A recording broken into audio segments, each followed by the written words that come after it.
You're hovering about 18 miles above the surface of Earth and enjoying the best view of our planet. Whoa, that's a starfall! Make a wish. And that bright dot that's moving very fast is the International Space Station. And then, the waiter brings you a drink. Wait, why is there a waiter?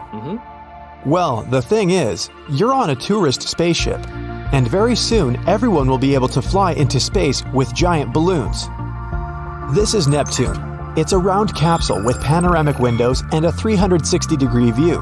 It can take on board 9 people in comfortable seats, including 8 passengers and 1 pilot. It also has an under-deck toilet. As the manufacturers say, it's the toilet with the best view in the universe. There's also a luggage compartment for tools and scientific equipment in the roof of the capsule, a Wi-Fi connection that will even allow live streaming, and there's a bar with refreshments. Space Perspective, the creators of Neptune's plan to price passenger tickets starting at $150,000. And there's no rocket engines, are there? This thing will go up thanks to a giant balloon the size of a football field. Let's move to the launch pad. Passengers enter the capsule. Engineers fill the balloon with hydrogen. It's lighter than air, so the balloon begins to take off. When the thrust becomes sufficient, the capsule with the passengers takes off from the launch pad. The journey begins. The capsule and balloon go up at 12 miles per hour. That's twice as slow as a person can run, and 2,000 times slower than a conventional rocket takes off. So you won't experience hard overloads, vibration, and noise like you would on a conventional rocket. So you're already at 45,000 feet. It's almost halfway there. This is where commercial airplanes fly. This is the frontier where the weather ceases to exist.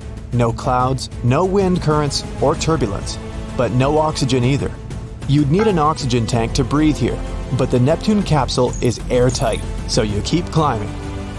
You also notice that the balloon has grown up several times. This is because we filled the balloon with hydrogen at 0 altitude.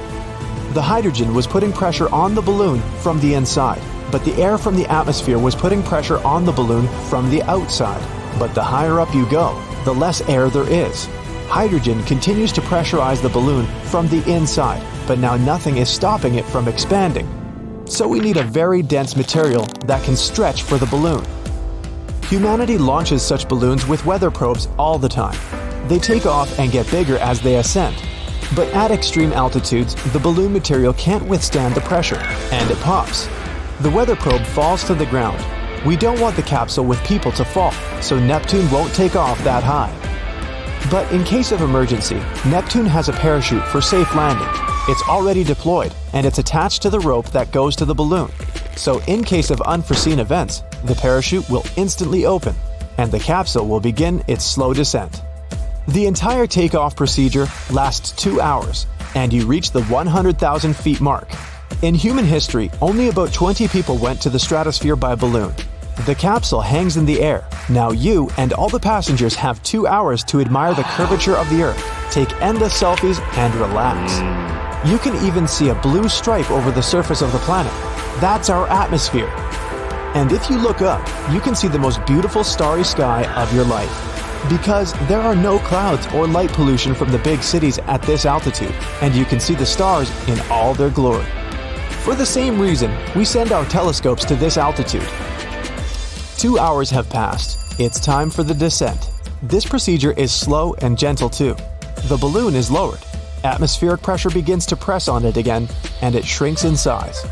The capsule will land on the water. It has a splashdown cone at the bottom for this purpose. This thing will help dampen the impact on the water so that everything happens softly and smoothly. 2 more hours of descent have passed. The Neptune touches the water. Now a ship is approaching the capsule. It takes the passengers on board and takes them to the shore. It also takes the capsule itself on board for relaunch into the stratosphere. But the balloon itself can no longer be used for a new trip. As soon as the passengers touch the ground, their journey is over. The first person to ascend to the stratosphere in a balloon was this Swiss man, Auguste Piccard. He designed this round gondola. It was airtight and could take 2 people on board. The gondola was attached to a huge balloon as big as a basketball court. As with Neptune, the balloon was filled with hydrogen. In May 1931, Auguste Piccard and Paul Kipfer began their flight. As they gained altitude, they discovered several problems. The airtightness of the capsule was bad. Air would escape from the capsule, but they were able to fix the problem. They were climbing higher and it was getting colder outside, but the temperature inside the gondola reached 100 degrees Fahrenheit because the crew couldn't control the air release valve, so they felt like they were in a hot desert. Auguste's gondola reached an altitude of 51,775 feet, only 16,000 feet higher than commercial airplanes fly now, and 17.5 hours after launch, Auguste landed back on the ground.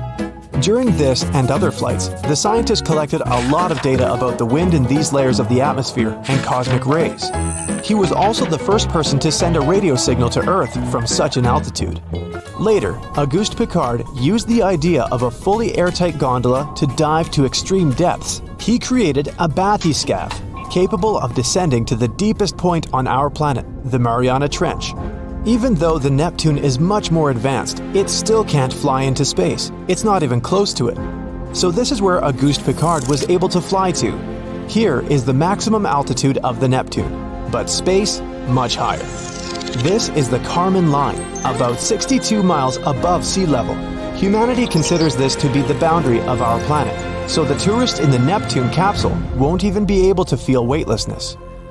But if you want to become a space tourist and dance in zero gravity, there are a few more options for you. This is a crude, suborbital reusable spacecraft.